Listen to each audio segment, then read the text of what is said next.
Please welcome Melinda King. My mama said, hey girl, you can rule the world. She said, hey girl, you can rule the world. My mama said, hey girl, you can rule the world. She said, Okay, good morning. Like so many others, when George Floyd was murdered, a lot of things changed for me. I have two sons, so of course we were going to cry. But I also decided that I was going to make certain that my work, the thing that I do that pays the bills, was solution-driven. What I was noticing was there were a lot of organizations and they were making these broad commitments to diversity, but they really weren't calling out the specifics of the movement. The 2020 movement was about race. And it was specifically about how Black people were being treated. And I noticed that my current organization had kind of watered down the message a little bit too. I guess that makes it more digestible. So I'm having this moment. I'm considering what my next career move is going to be. And then I heard Ann Wojcicki, co-founder, CEO of 23andMe, and she said something that kind of just touched me. She said, like, my company is part of the problem. I don't have any Black senior leaders. So there are things that I'm not hearing about and things that I can't even address because of that void. Something about that conversation really moved me to do something that I've never done before. I sent a note to the CEO of a company that I had no connection with. I didn't even have any previous knowledge about the company. And my note was really simple. I said, and I think I can help you. So she called me, we started chatting, a role was created, I applied for it, and I was selected.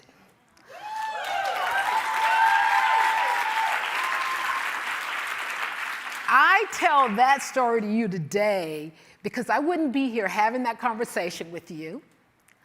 I wouldn't be replenishing and rebooting from all the energy of all the participants and all the speakers if 23andMe hadn't made a commitment to the partnership with makers.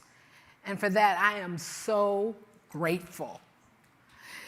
Now back to George Floyd. His murder raised the stakes for everybody, not just companies, but also my sons. I mentioned I had two sons. I have two sons. They were in their 20s. When Mr. Floyd was murdered, when Ahmaud Arbery was murdered. And so one night I'm having a conversation with my son and he says to me, Mom, my goal in life now is just to get home every night alive. And I was so conflicted, I was really conflicted. And then I thought, I'm raising Black men. Their very presence ignites fear in so many that leads to violence. So it really felt appropriate, and I just stayed quiet. And it also raised the stakes for me. I decided I was gonna stop compartmentalizing my life, that I was gonna stop going to work, acting like I'm okay, while my community was constantly being traumatized when I knew I was not okay. And then, finally, I decided I'm gonna stop trying to be enough for people and places that I was never gonna be enough for just because of all of this.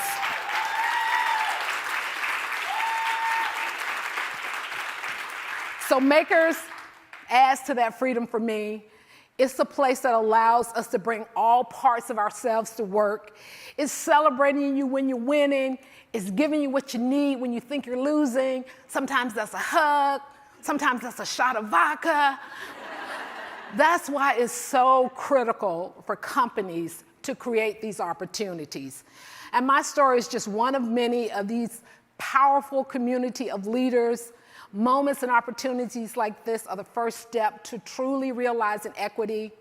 So here's a sneak peek of the amazing new partner series featuring my fellow advisory board members. It's called Makings of a Leader.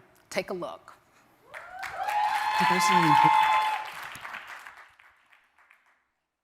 You are emotionally, but you really see the results of what you can bring forward.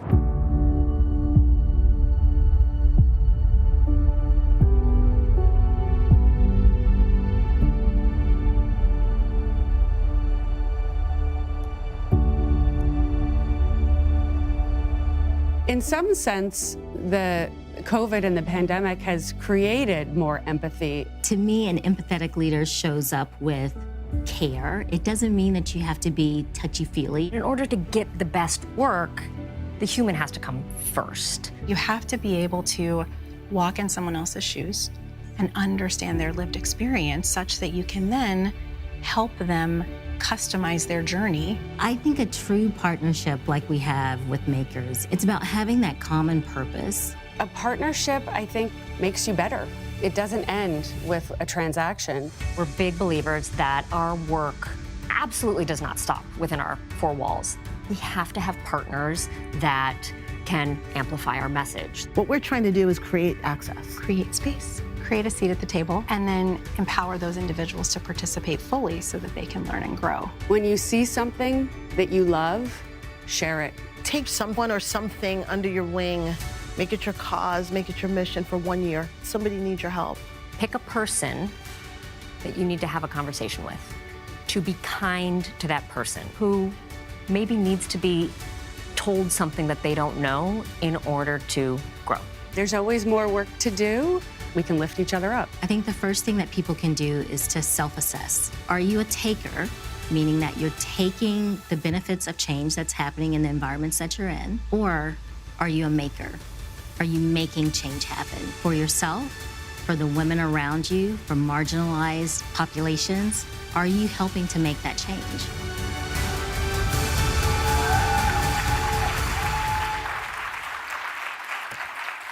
I love that video. I love the experience I've had at Makers.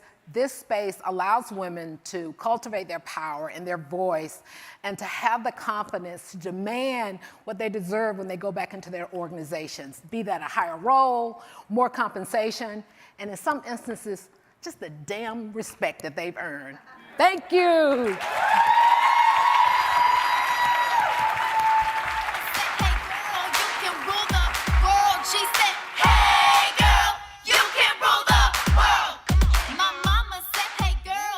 I always assumed I would go into space. Mae Jemison will be making her first trip in space today. But I knew full well that people expected me to behave a certain way. Jemison is a medical doctor from Chicago, and she's ready to fly.